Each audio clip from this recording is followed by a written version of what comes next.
Hello, parasocial besties. Welcome. I'm not boring you with an intro. You know why you're here. You know the drill. Like and subscribe at the end if you had a good time. Brother wants to move into our spare room. Wife said no. How do I set up a firm boundary without blowing up the family? I'm 31 male, married, and my older brother, 34 male, has been out of work for a while. He asked to crash in our spare room for a couple of months. My wife is a firm no. We both work from home, and that room is an office, and honestly, he struggled with motivation in the past. I get why she won't budge, and I agree it would likely become indefinite. This OP is so gentle with the way that he's saying his brother is absolutely a moocher. He's so nuanced and polite. He's just struggled with motivation in the past. Clearly he cares for both his brother and wife, which then makes the situation super duper uncomfortable. I will say that after being on the internet for so long and seeing so many horror stories with bad partners, it's a breath of fresh air that the husband is like, how can I help support my wife? Not how can I tell my dumb bitch of a wife to shut the hell up and let my brother move in. He's not a bad person, but he tends to assume family will catch him. If I say no, I'm worried that my parents will guilt trip us and he'll take it as a betrayal. If I say yes, I'm pretty sure we'll regret it. I'd like to help in other ways: job application, rides to interviews, small groceries, even a week in a motel, but not housing. I want to be clear, kind, and final. Okay, yeah, so kind of like we already assumed, the older brother seems a little bit like a fart sucker who just hasn't had to fall on his face yet. I am a firm believer that everybody needs just a healthy, tiny little dose of trauma in order to get a better EQ. And it kind of seems like the big brother really does need some sort of smack in the face of reality to try and understand why his little brother's like, yeah, no, sorry, brother, you're not staying with us. Maybe it's the brother that can't stick to his word that's the issue. I don't know. Don't shoot the messenger. This guy kind of strikes me as someone who would feel absolutely 100% betrayed if their brother set a boundary. And clearly their parents are a couple of enablers if they even have to be involved in this process, which, by the way, they don't. Really, they should not be involved in this equation at all. We shouldn't have to worry about quelling their nerves. I don't know the situation with the parents. Maybe they just have a one-bedroom condo in Tahiti. I don't know. All I know is that when you have a kid, sorry, but you should always be prepared to be their parent. That's why I don't want a kid. That's obviously a lifelong commitment, although a lot of people seem to kind of forget about that for some reason. They think the kid hits 18 and suddenly they're on their ass. Good luck. No, obviously this guy needs support, and it's not his brother's responsibility.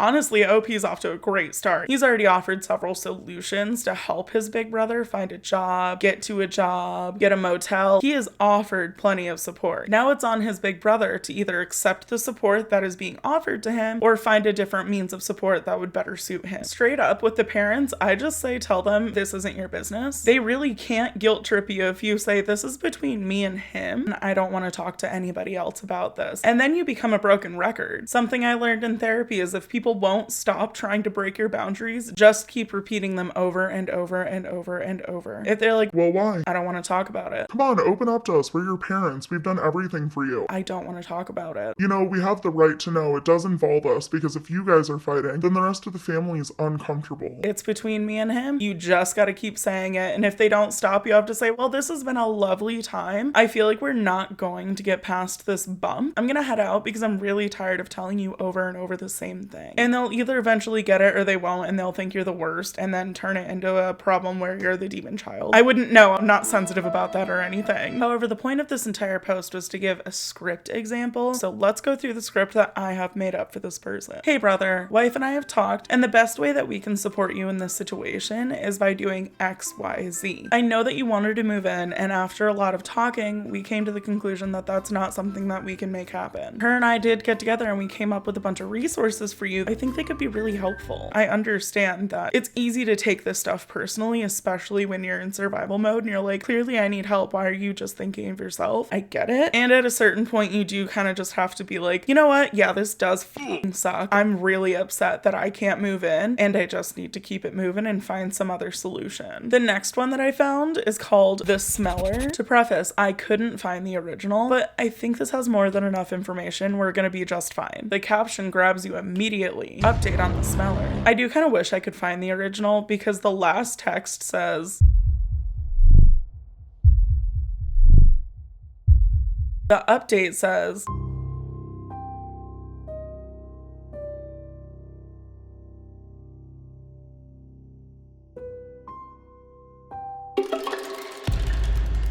That was a little bit funny until the driver deviated into "I have a gun." There was a pattern. He didn't stick to it, and that makes me extremely uneasy. I hope that I'm not the only one who thinks that this is unnerving, because those are final girl texts. Run. Okay, so OP says,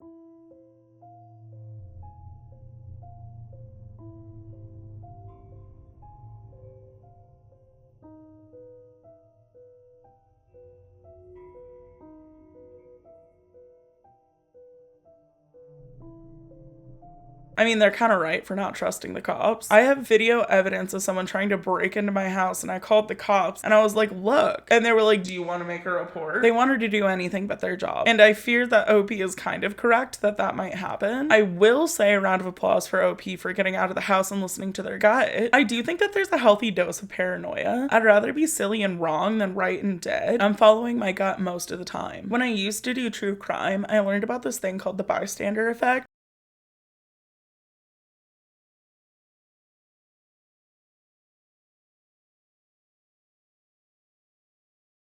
Long story short, the more people that are there, the less likely it is that anybody's gonna call the cops. But if you're the only one witnessing the crime, you're a lot more likely to call the cops. I found so many cases of the bystander effect. One of the ones that I think of the most is Leslie Allen Williams, who was a serial killer in Michigan. He did a bunch of really bad stuff. And in one case, he was able to get away with raping a woman because nobody in the cemetery intervened. And there were multiple people in the cemetery that day that witnessed it. Eventually, someone ran off and called the cops, but he got away with raping her, tying her up, and getting her into her car before he was stopped by a cop. It is unfortunately a really vicious thing that happens. And now, because all of you know about it, you can no longer succumb to the bystander effect. If you can't physically intervene because it's going to be dangerous, do not intervene. But you better be on the phone with 911 lickety-split. I don't care if other people in the vicinity are on their phones. They could be on the phone with people. You don't know. Just be safe and call emergency services. At the very least, call the cops so DoorDash can handle this weirdo, because those are some freakish texts to be sending. It's not funny to freak people out that way. I would take that as a threat. I'm gonna be so super for real. So I would call the cops and be like, yes, listen, I was just threatened by my DoorDash driver. He's gonna be rolling up to my house in like 10 minutes. He says he has a gun. Someone do something about this. Thank you. Also bring me my payway. Okay, so we have one more. I think that we might have a little discourse and disagreement in this one. I am gonna summarize the top because, as you can see, she's chunky and we do not have all day. Essentially what OP is saying is that they're not crazy about babies. They're child-free by choice, but they're not like a giant baby hater. However, her best friend is obsessed with obviously her own kid, and because of that, she likes to send out a fuckload of pictures. We're talking 25 pictures a day because OP lives far away. The third paragraph is where it gets really juicy, and we're gonna go ahead and read directly from it.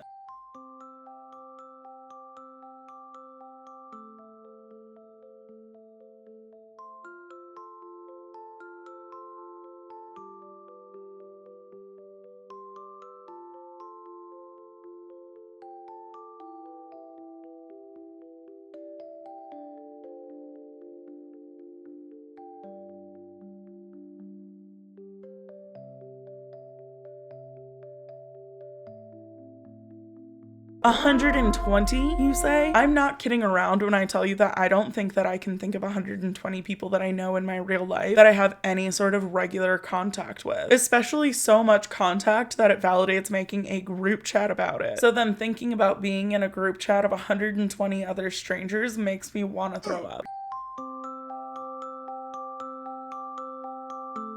Oh, I forgot about that part. 70 people for daily photos. Too much, man. That is crossing some lines. I messaged her that sadly I didn't want to participate because I use WhatsApp for work and other things, and I find huge chats overwhelming, but that I'd gladly continue to receive pictures in our one-on-one texting. She seemed pretty hurt and pointed out that I have no issue being in another friend's WhatsApp group about her baby. That's true, but that's because that other friend only posts about once a month or so, and it's much more thoughtful about how much she uses the group. I feel this is honestly causing a rift between us. It feels so petty, and yet it also feels deep somehow. Sometimes I wonder if I'm just a huge curmudgeon and should have sucked it up and been quietly annoyed about the group, but not said anything. However, I think it's about a deeper issue. The ways in which we feel or don't feel entitled to the attention of others. I feel like OP was right to just confront her and be kind of blunt and like, listen, lady, I don't want to be a part of the 70-person group chat. I have a job that requires me to use this, and you're kind of blowing my phone up. Maybe it's common for moms to do this. I am not a mother. I'm not a big baby hatter. Maybe I'm just being an asshole